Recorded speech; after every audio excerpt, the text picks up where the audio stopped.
Halo semuanya, kita bertemu lagi dalam perkuliahan struktur data. Kali ini kita akan mempelajari tentang struktur data Q. Nah, secara visual struktur data Q bisa dilihat di sini ya. Ada sebuah urutan atau penataan sebuah benda ya, di mana benda yang masuk lebih lama itu nanti akan keluar yang terakhir ya. Jadi nanti proses NQ dia dimasukkan dari sisi belakang ya. Kemudian proses DQ-nya dia memasukkan di sisi depan ya. Bisa dibilang ini mengamalkan ya proses FIFO ataupun first in first out ya, konsep FIFO ya. Nah, kurang lebih yang kita pelajari nanti dari pengantar, jenis Q, kemudian simple Q ya, kemudian circular Q, kemudian priority Q, kemudian di sana ada double ended Q atau DQ. Selanjutnya nanti kita akan mempelajari mengenai operasi-operasi dasar pada Q ya, kemudian operasi NQ, operasi DQ ya, kemudian fungsi dan kegunaan Q. Selanjutnya nanti kita juga akan mempelajari mengenai kelebihan Q, kekurangan Q, dan nanti ada sebuah penutup ya. Oke, kita masuk ke pengantar. Q adalah struktur data linear yang menerapkan prinsip operasi di mana elemen data yang masuk pertama akan keluar terlebih dahulu. Prinsip ini dikenal dengan istilah FIFO atau first in first out. Berbeda dengan struktur data stack yang sudah kita pelajari sebelumnya, yang menyimpan data secara bertumpuk di mana hanya terdapat satu ujung yang terbuka untuk melakukan operasi data. Struktur data Q justru disusun secara horizontal dan terbuka di kedua ujungnya, tapi tidak bisa itu ya istilahnya keluar dari satu tempat dan masuk dari satu tempat yang sama. Ujung pertama atau headnya digunakan untuk menghapus data, sedangkan ujung lainnya atau tailnya digunakan untuk menyisipkan data. Persamaan antara stack dan Q adalah keduanya diimplementasikan menggunakan struktur data linked list ataupun array. Nanti kita prakteknya menggunakan array aja ya. Nah, contoh nyata dalam kehidupan sehari-hari dapat menggambarkan struktur data yang dapat menggambarkan ya struktur data Q ini adalah barisan orang yang menunggu membeli tiket di sebuah gedung bioskop. Orang yang baru datang akan bergabung ya dengan barisan dari ujung, dan orang yang berdiri di depan akan mendapatkan menjadi yang pertama mendapatkan tiket dan meninggalkan barisan. Ini yang mirip dengan antrian-antrian semacam di supermarket ataupun minimarket ya. Demikian pula dalam struktur data Q, data yang ditambahkan terlebih dahulu akan meninggalkan antrian terlebih dahulu. Nah, ilustrasinya nanti kurang lebih seperti ini ya. Kalau yang di awal tadi ya, ilustrasinya hanya menggambarkan bagaimana data itu mulai dimasukkan dan bagaimana data itu dikeluarkan. Kali ini terlihat ya tahap-tahapannya ya. Awal masuk ini angka 1 ya, kemudian ketika dimasukkan lagi dari sisi sini ya, maka satunya akan berpindah ke sisi lebih depannya lagi, dan tempat yang sebelumnya ditempati oleh ini ya kotak baru yang baru saja dimasukkan. Nah, kemudian kalau keluar yang masuk duluan tadi yaitu angka 1 dia yang keluar duluan. Ini proses ini MTQ ya, yaitu sebuah wadah Q yang masih kosong ya, kemudian proses menambahkan angka 1, kemudian angka 2, kemudian dikeluarkan ya, yaitu keluar yang angka 1-nya dulu. Nah, pada gambar tadi, karena elemen 1 ditambahkan ke antrian terlebih dahulu daripada elemen yang kedua, maka elemen yang ke-1 adalah elemen yang pertama dihapus dari antrian atau bisa diakses dari antrian ya. Hal ini mengikuti aturan operasi FIFO seperti yang sudah disampaikan sebelumnya. Dalam istilah pemrograman, menempatkan item dalam struktur data Q disebut dengan NQ. Sedangkan operasi menghapus item dari Q disebut dengan DQ ya. Kita dapat mengimplementasikan Q tadi dalam bahasa pemrograman yang berbeda-beda ya, seperti dalam C, C++, Java, Python ya, C#, ataupun PHP yang kita pakai saat ini, dengan spesifikasi yang ya mirip-mirip lah ya. Nah, berikut ini adalah contoh ke-1 implementasi Q menggunakan bahasa pemrograman PHP ya. Nah, contohnya nanti kurang lebih saya tunjukkan dalam kode program ya, kurang lebih seperti ini ya. Kita masuk ke struktur data yang ini ya, kemudian kita masuk yang Q ya, kita buka menggunakan editor kita ya. Kalau saya menggunakan Visual Studio Code ya. Nanti teman-teman kalau menggunakan editor yang lainnya boleh ya. Oke, nah, kurang lebih seperti ini ya. Yang pertama ini adalah implementasi dasar dari Q ya. Nah, untuk implementasi dasar dari Q ya, pertama kita akan membuat sebuah kelas bernama Q ya, kemudian membuat properti private ya bernama Q ya. Kemudian di sini kita membuat sebuah konstruktor ya. This Q ini merupakan inisiasi ya sebuah Q array kosong ya, atau ini tempat kosong untuk menampung Q ya. Kemudian berikutnya kita menambahkan elemen keantrian Q, menambahkan sebuah fungsi ya untuk menambahkan ya elemen keantrian Q, yaitu dengan nama fungsinya adalah NQ ya, dengan parameter item. Nah, di dalamnya dia akan mengoperasikan array push ya, menambahkan array dari sisi depan ya. This Q ya, yaitu ini ya, array Q saat ini ya ditambahkan dengan item tersebut ya, dan dia mengembalikan item yang baru saja ditambahkan. Selanjutnya menghapus elemen dari antrian. Nah, untuk menghapus elemen dari antrian ya, kita membuat sebuah fungsi bernama DQ ya. Yang pertama dilakukan ya, yaitu dia memeriksa apakah Q-nya itu kosong ya. Kalau kosong, maka nanti ya dia akan mengembalikan sebuah keterangan ya bahwa antriannya kosong, tidak ada elemen yang bisa dihapus. Tapi kalau tidak kosong, dia akan mengeksekusi kode program yang ada di sini, yaitu return receive ya, yaitu menghapus array yang paling belakang ya. Jadi nanti dia akan masuk ya, kemudian ketika dimasukkan lagi, maka yang masuk duluan tadi berada di belakang. Kita gunakan receive ini ya, menghapus yaitu this Q ini. Nah, is empty tadi ya, kenapa di this empty ini tidak ada parameternya? Karena di dalam fungsi this empty ini dia sudah memanggil ya Q-nya itu ya, Q yang ada di sini ya, dicek ya apakah ini kosong ya. Nah, kalau kosong dia akan mengembalikan kosong. Tapi kalau enggak, dia tidak akan mengeksekusi apa-apa di sini, tapi dia akan menjalankan baris kode berikutnya. Selanjutnya adalah menghitung jumlah elemen dalam antrian, yaitu dengan menggunakan size ya. Nah, jadi membuat fungsi size di sini ya. Nah, fungsi size ini dia menjalankan fungsi bawaan PHP yaitu count this Q. Jadi dia menghitung ya jumlah elemen di dalamnya ada berapa, dan dia akan mengembalikan hasilnya ya. Nah, itu kelas atau konstruksinya ya dari sebuah Q ini ya.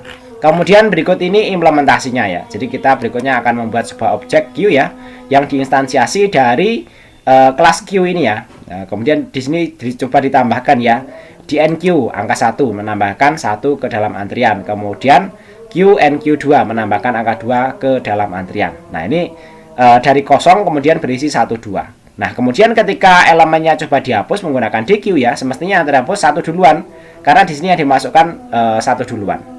Kemudian ketika dihapus lagi ya, karena 1 sudah terhapus, dia yang kedua dihapus ya. Berikutnya kita coba ini ya. Elemen baru yang dimasukkan ke antrian, kita masukkan lagi angka 3, maka dia akan mengembalikan angka 3. Dan yang terakhir ketika dicek Q size ya, semestinya tinggal ini ya, tinggal 1 ya. Jumlah elemen dalam antrian ini outputnya semestinya tinggal 1 ya, karena terakhir dimasukkan angka 3 ini ya. Coba kita cek hasilnya ya. Kita masuk ke web. Oke, kita masuk ke folder ini. Kemudian kita masuk ke Q, kita lihat hasilnya. Nah, ini jumlah elemen dalam antrian ya, semestinya tinggal di sini 1, bukan 0 ya, 1 seperti ini ya. Oke, kurang lebih seperti itu ya untuk implementasi dasar dari Q ya. Oke, kita kembali ke sini agar penjelasan kita lebih terstruktur. Ini tadi ya, dan tadi sudah dicoba. Jumlah elemennya ini semestinya bukan 0 ya, tapi di sini semestinya 1 ya. Nah, di sini ada penjelasan tambahan ya, bahwa implementasi tadi menggunakan array dalam PHP untuk menyimpan elemen-elemen atau memanipulasi elemen-elemen dalam sebuah itu ya, objek Q ya, dalam antrian tadi. Kita dapat menambahkan elemen ke antrian menggunakan metode NQ dan menghapus elemen pertama dari antrian menggunakan metode DQ. Metode isEmpty digunakan untuk memeriksa apakah antriannya kosong atau Q-nya kosong ya. Jadi yang dimaksud dengan antrian adalah Q tadi ya. Dan metode size untuk menghitung jumlah elemen dalam antrian atau dalam Q. Struktur pada data Q umumnya digunakan untuk mengelola thread dalam multithreading dan menerapkan sistem antrian prioritas pada program komputer ya. Selanjutnya kita pelajari mengenai jenis-jenis Q ya. secara umum nanti kita mempelajari 4 jenis queue ya. Walaupun nanti mungkin teman-teman kalau melihat referensi lainnya mungkin ada lebih dari 4 jenis ini ya, baik queue dasar ataupun queue turunannya. Yang pertama adalah simple queue ya. Simple queue adalah struktur data queue paling dasar di mana penyisipan item dilakukan di simbol belakang atau rear atau tail, dan penghapusan terjadi di simbol depan atau front atau head-nya. Nah, contoh simple queue bisa dilihat pada implementasi queue sebelumnya yang tadi ya, implementasi dasar tadi. Jadi untuk ini kita tidak akan membuat contoh lagi ya, karena ini queue depan dan ini ini queue belakang dan ini queue depannya ya, sehingga nanti masuknya dari sini dan keluarnya nanti dari yang paling sini ya. Berikutnya yang kedua adalah circular queue ya. Nah, pada circular queue, simbol terakhir terhubung ke simbol pertama. Queue jenis ini dikenal sebagai ring buffer karena semua ujungnya terhubung ke ujung yang lain. Nah, penyisipannya terjadi di akhir antrian dan penghapusan nanti terjadi di depan antrian atau di depan queue ya. Nah, nanti kurang lebih seperti ini ya. Tetap ada depan belakangnya, tapi nanti paling belakangnya dia tetap terhubung dengan ini ya. Jadi 0 sama 7 nanti tetap terhubung. Nah, contohnya nanti akan kita lihat yang contoh yang kedua ya, circular queue nanti kurang lebih seperti ini ya. Karena nanti ada kaitannya ya, ada front ada rear ya, tapi nanti melingkar ya. Maka di sini kita membuat ini ya, indeks elemen depan, indeks elemen belakang dan ukuran maksimum size ya. Yang pertama ini konstruktornya ya, dia membuat size-nya sama dengan size ya, kemudian queue-nya di fill ya dengan 0 dan size-nya 0 ya. Array value ini adalah fungsi PHP yang digunakan untuk membuat sebuah array ya, dan 0 ini parameter indeks awal untuk array. Dalam hal ini array dimulai dari indeks 0 ya.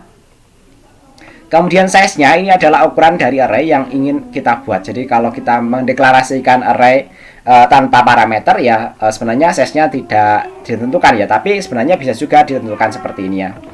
Nah, variabel size seharusnya berisi jumlah elemen yang ingin kita miliki ya dalam sebuah program PHP. Sedangkan null yang di sini ya, ini adalah nilai yang akan digunakan untuk mengisi setiap elemen dalam array. Dalam hal ini kita mengisi array-nya dengan null ya. Nah, jadi tidak tetap kosong ya, kita membuat array kosong ya. Kemudian this front-nya ya, this front-nya diisi dengan this rear min 1. Jadi nanti yang paling belakangnya dikurangi 1 ya, karena ingat ya, kalau kita periksa di sini ya, indeksnya dimulai dari 0. Jadi nanti yang paling belakangnya ya, nilainya itu adalah rear-nya min 1 ya. Rear itu yang paling belakang ini min 1 ya. Nah, paling depan ya, paling depannya adalah nilai yang paling belakang di min dengan 1 ya. Kita lihat berikutnya ya. Berikutnya memeriksa apakah antrian penuh, yaitu dengan membuat fungsi is full ya. Dia akan mengembalikan this front ya, apakah sama dengan 0 ya, dan this rear-nya apakah sama dengan size min 1 ya. Kalau size kan tidak dari 0 ya, tapi dengan min 1 dia akan ini ya, mendapatkan nilai yang paling belakang ya. Sedangkan front ya pasti yang 0 ya. Kemudian ya atau ya this rear plus 1 ya. Jadi yang paling belakang plus 1 ya sama dengan this front ya. Jadi nanti kalau yang paling belakang misalnya tadi 7 ya tambah 1 ya, berarti nanti 8. Nah, 8 itu nanti sama dengan frontnya 0 lagi ya. Kemudian berikutnya kita periksa apakah antriannya kosong ya. Kalau antriannya kosong ya, this front apakah sama dengan min 1 ya. Jadi kalau min 1 ya nanti dia kosong ya. Ya, sesuai dengan deklarasi di awal di sini ya, this front disamakan dengan this rear, diisikan dengan min 1. Selanjutnya operasi NQ ya, yaitu menambahkan elemen keantrian ya. Yang pertama apakah full ya. Kalau full nanti akan mengembalikan keterangan ya, antrian penuh ya, elemen tidak dapat ditambahkan. Tapi kalau tidak penuh ya, maka this front-nya diisi dengan min 1 ya, kemudian this front-nya dirubah dengan 0 ya. This front-nya dicek apakah min 1. Jadi kalau dia min 1 maka dirubah menjadi 0. Kemudian rear-nya itu diganti dengan rear saat ini plus 1 ya. Kemudian dimoduluskan dengan size-nya. Jadi nanti sisa dari hasil bagi dengan size-nya itu nanti yang menjadi nilai rear-nya ya. Kemudian this Q ya. Jadi Q saat ini ya diisi dengan indeks dari this rear yang baru aja kita ambil tadi ya, diisi dengan itemnya, item yang dimasukkan dalam NQ ini ya. Kemudian berikutnya DQ ya. DQ diperiksa dulu ya ketika mau menghapus ya. Apakah ini ya queue-nya kosong. Jadi kalau kosong ya ini ya, akan muncul keterangan ya bahwa antriannya kosong, tidak ada elemen yang dapat dihapus ya. Kemudian jika tidak, maka itemnya ya diisi dengan this queue, this front ya, dengan diisi dengan frontnya dulu ya. Kemudian ya if this front sama dengan this rear ya, jadi kalau frontnya sama dengan rearnya, maka frontnya itu diganti dengan rear main satunya ya. Kemudian jika tidak ya, jika frontnya tidak sama dengan rear ya, maka this frontnya diisi dengan this front plus 1 ya, dimoduluskan dengan size-nya ya. Kemudian dia akan mengembalikan item yang baru saja dihapus tadi ya. Nah, selanjutnya diimplementasikan. Kalau implementasinya ya mirip-mirip lah ya, di NQ1, NQ2 sampai NQ6 ya. Kemudian berikutnya coba di DQ. Nah, ketika di DQ dia akan keluar yang satu ya, yang ini ya. Nah, karena nanti yang masuk pertama kali tadi ini ya. Kemudian ketika di NQ ya ditambah 6 ya, maka ketika setelah itu coba di DQ ya, yang keluar ini yang 2 ya. Kita coba jalankan, hasilnya berapa ya. Nah, kalau yang ini tadi percobaan menambahkan 6 antrian penuh ya, tidak dapat ditambahkan karena tadi kita mendeklarasikan ya circular queue-nya adalah 5 ya. Oke, kita coba yang circular queue di sini ya. Nah, ini hasilnya kurang lebih seperti yang tadi ya, 1, 2 tadi ya. Oke, kurang lebih seperti itu untuk circular queue ya. Kita kembali ke sini ya.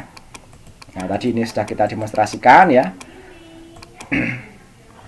Nah, implementasi tadi menggambarkan circular queue dengan kapasitas maksimum yang telah ditentukan.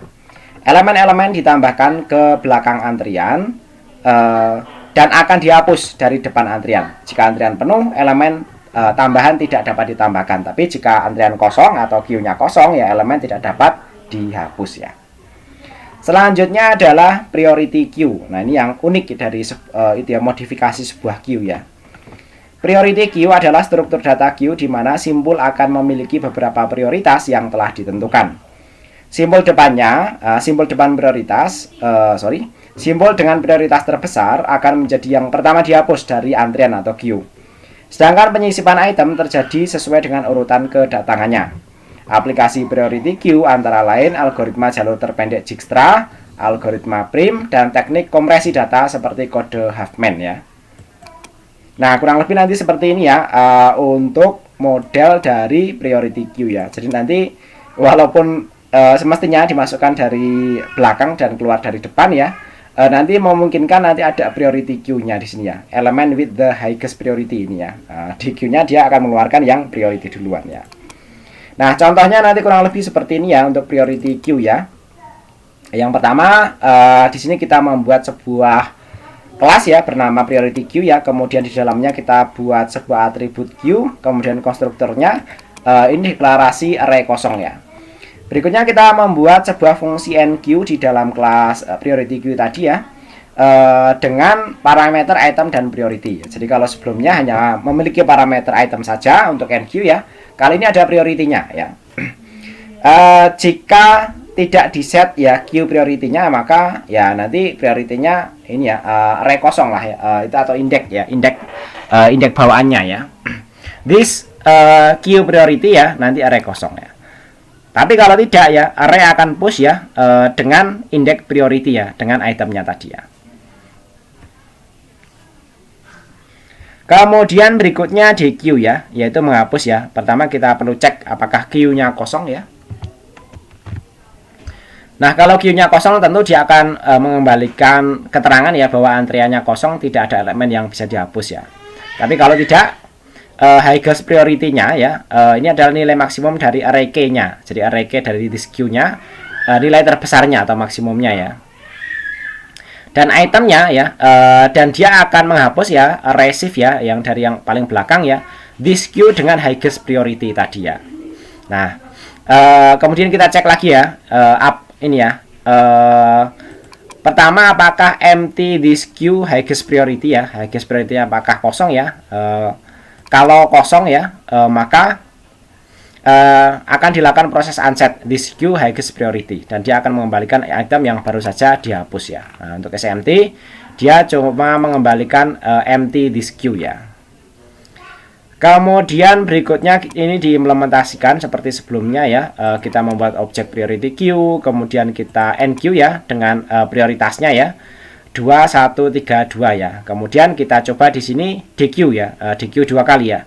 Maka dia akan menghapus ya yang prioritasnya yang paling tinggi, yaitu nanti akan keluar C A, sekalipun C dan A itu tidak dimasukkan yang pertama. Kalau A ya memang pertama ya A ya, tapi di sini C nanti akan keluar duluan. Kita cek di sini hasilnya kurang lebih untuk priority queue bagaimana.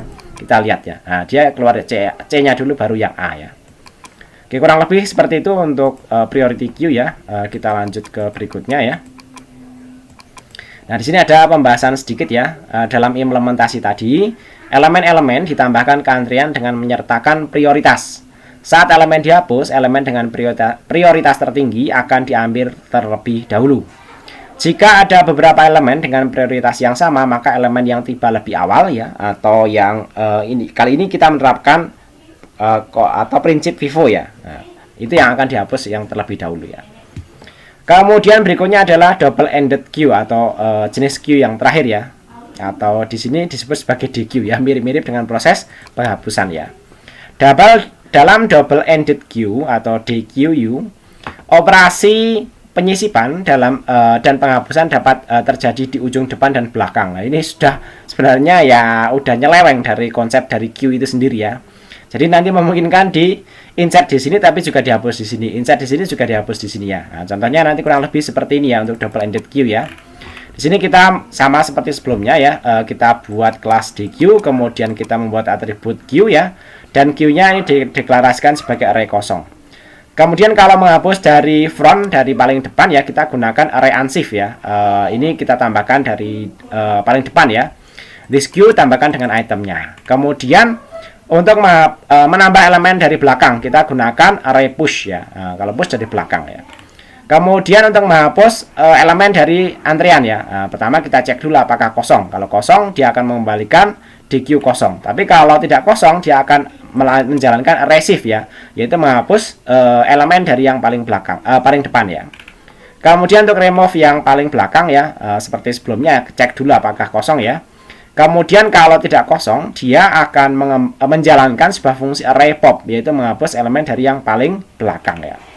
Untuk SMT saya kira ini mudah dipahami, dan size-nya di return count ini juga mudah dipahami ya. Untuk implementasinya saya kira juga mudah ya, di add to rear, add to front, kemudian add to rear ya. Sehingga ini kalau ini kan di depan, kemudian ini di belakang, ini di depan. Ketika tambah lagi di belakang ya, maka yang belakang terakhir sekarang yang 3. Sehingga nanti ketika dijalankan di sini remove front ya, maka yang terhapus di sini yang 2 duluan ya. Kemudian ketika dihapus yang rear ya, maka yang rear yang terakhir kan yang ini, nanti yang ini yang akan dihapus ya. Kemudian jumlah elemennya ya nanti tinggal 1 karena sudah dihapus 2 kali. Kita cek di sini hasilnya apakah seperti itu, sesuai konsep tadi. Nah, pas ya, 2, 3, dan 1 ya. Oke, kurang lebih seperti itu untuk double-ended queue ya. Nah, dalam implementasi tadi kita menggunakan array dalam PHP untuk menyimpan elemen-elemen dalam queue. Kita dapat menambahkan elemen ke depan atau maksudnya di depan ya, dan di belakang antrian menggunakan metode add to front dan add to rear, serta menghapus elemen dari depan atau belakang antrian menggunakan metode remove front atau remove rear. Kita juga dapat memeriksa apakah depan antrian kosong dengan metode isEmpty dan menghitung jumlah elemen dalam antrian menggunakan metode size. Oke, kurang lebih konsepnya nanti seperti itu. Kemudian ini di akhir ada beberapa konsep yang mungkin menjadi kesimpulan ya. Yang pertama mengenai karakteristik dari queue ya.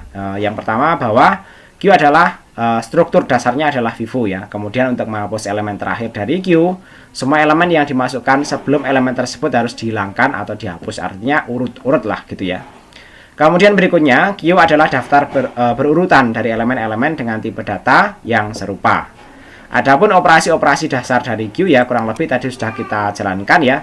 Nanti ada enqueue, ada dequeue ya, kemudian ada isEmpty, isFull, kemudian ada pick ya. Pick ini mendapatkan nilai di bagian depan antrian tanpa menghapusnya. Ini itu ya, semacam mendapatkan nilai yang bagian depan. Kalau tadi kan kita operasinya itu ya, ketika menghapus dia mengembalikan nilai yang terakhir dihapus ya. Tapi nanti kita sebenarnya bisa juga menggunakan fungsi pick ini ya. Dan fungsi inisialis. Nah, fungsi inisialis ini tadi prakteknya di dalam konstruktornya kita mendeklarasikan Q sebagai array kosong ya. Namun secara umum ya, antrian memiliki dua operasi utama, yaitu tadi NQ dan DQ sudah kita praktekkan ya. Selanjutnya operasi NQ ya, tadi ya langkah-langkahnya kurang lebih seperti ini ya. Jika antrian penuh, cetak kesalahan overflow dan keluar dari program. Jika tidak penuh, naikkan pointer. Nah ini kalau kita menggunakan bahasa C ya, tapi untuk PHP tidak perlu seperti itu ya. Kemudian tambahkan elemen pada posisi yang ditunjuk oleh pointer belakang, kembalikan status awal. Penambahan telah berhasil ya. Untuk DQ ya kurang lebih tadi seperti yang kita praktekkan lah ya. Teman-teman nanti kalau ingin baca ini ya boleh lah ya. Untuk fungsi dan kegunaan Q ya, ini konseptual ya. Nah, berikut ini adalah beberapa fungsi Q yang umum dalam struktur data ya. Yang pertama, Q banyak digunakan untuk menangani lalu lintas atau traffic sebuah web. Kemudian yang kedua, membantu untuk mempertahankan playlist yang ada pada aplikasi media player. Yang ketiga, Q digunakan dalam sistem operasi untuk menangani interupsi ya. Kemudian yang keempat, membantu melayani permintaan pada suatu sumber daya secara bersama-sama ya, seperti printer, penjadwalan tugas pada CPU dan lain-lain ya. Kemudian yang kelima, digunakan dalam transfer data asinkronus seperti pipeline, I/O file dan socket ya.